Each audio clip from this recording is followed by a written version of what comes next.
El hecho de que el vasco esté vivo a día de hoy es un milagro en sí mismo, pero dado que me habéis dicho que en algunos de mis vídeos he cometido errores, por cierto, gracias por ser muy educados, el vasco es una lengua difícil, no soy de la zona y me cuesta muchas veces entender ciertos matices, pues voy a ver cómo consiguió sobrevivir.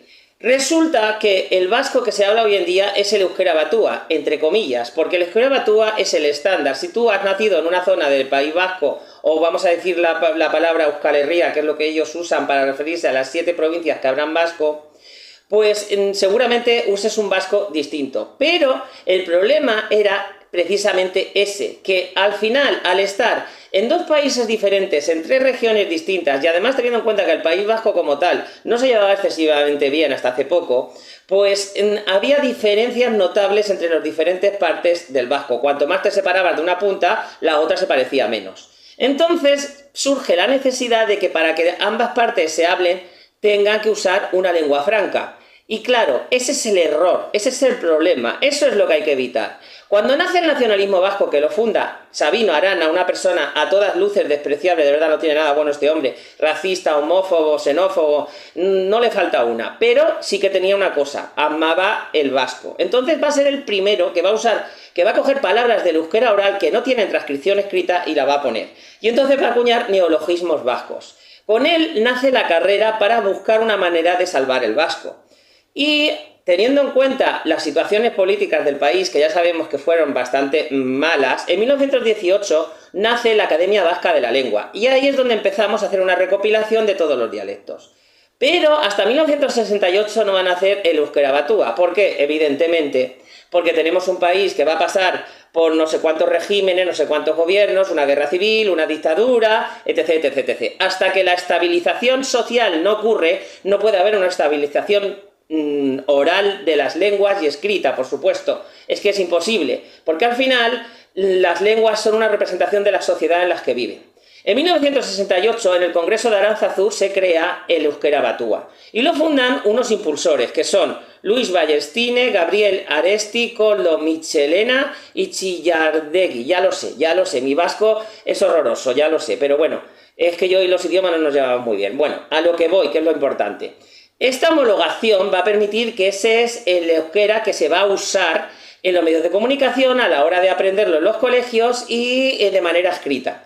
Se basa en los dialectos de la zona de Navarra, que, a ver, son el navarro labortino, el central y el labortino clásico. A ver, se usa el vasco, si os fijáis en el mapa de los dialectos del vasco, que está más céntrico. ¿Por qué? Porque se supone que este debe de ser una cosa intermedia entre el que se habla en Iparralde y el que se habla en el País Vasco español. Bueno, entre comillas, porque también era el que tenía más ortografía escrita, tenía más libros, tenía más cosas publicadas, también era más fácil agarrarse a él.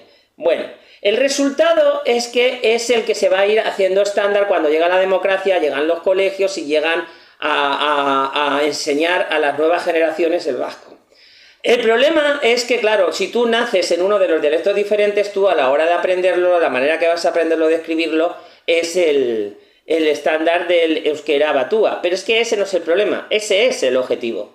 Porque lo que no puede ser, si tú tienes 1 millón de hablantes, vamos a tirar por ahí, que no lo sé exactamente porque no lo miraba antes de hacer el vídeo, pues lo que tienes es que al final, si tú te pones a hablar con alguien que habla vasco del País Vasco francés y tú eres del último pueblo de Álava, que es una zona que no se habla casi vasco, por cierto, entonces lo que tú vas a tener es que si no puedes entenderte con él, te vas a pasar a la lengua franca. ¿Cuál es la fuerza del francés en Iparralde y del español en el País Vasco español? Que es una lengua franca. El español, la fuerza del español es que siempre ha sido una lengua franca. Incluso con la fundación de los reinos cristianos, cuando van tirando hacia el sur, el castellano se va a comer al navarro aragonés, porque siempre se va a usar como lengua franca, y esto es lo que le da un prestigio y le permite expandirse de una manera más amplia, porque al final los idiomas los usas para hablar. Entonces, cuando llegas a América tenemos el mismo problema. Los españoles que querían que aprendieran el mensaje de Jesucristo aprenden el idioma de los nativos y les enseñan la palabra de Dios en sus idiomas. Pero luego, para que todos estos pueblos se comuniquen entre sí, tienen que usar una lengua franca. ¿Cuál van a usar? La que tiene más prestigio, la que a más gente llega, el español. Y entonces luchar contra eso no hay más remedio que hacer una estandarización. El euskera batúa, por mucho que hay gente que lo detesta porque dice que falta a la pluralidad del vasco, es la única manera de asegurarte que el vasco sobreviva. Y el que me diga lo contrario, que me lo demuestre, porque que no tengo problema. Entonces, me parece que ya hubieran querido los de Aragón, los que hablan el aragonés, que a alguien se le hubiera ocurrido hacer lo que se hizo con el euskera, una estandarización, pero fuerte, no sobre el papel, que permitiera que todos los dialectos tuvieran una homogeneización, aunque fuera sobre el papel.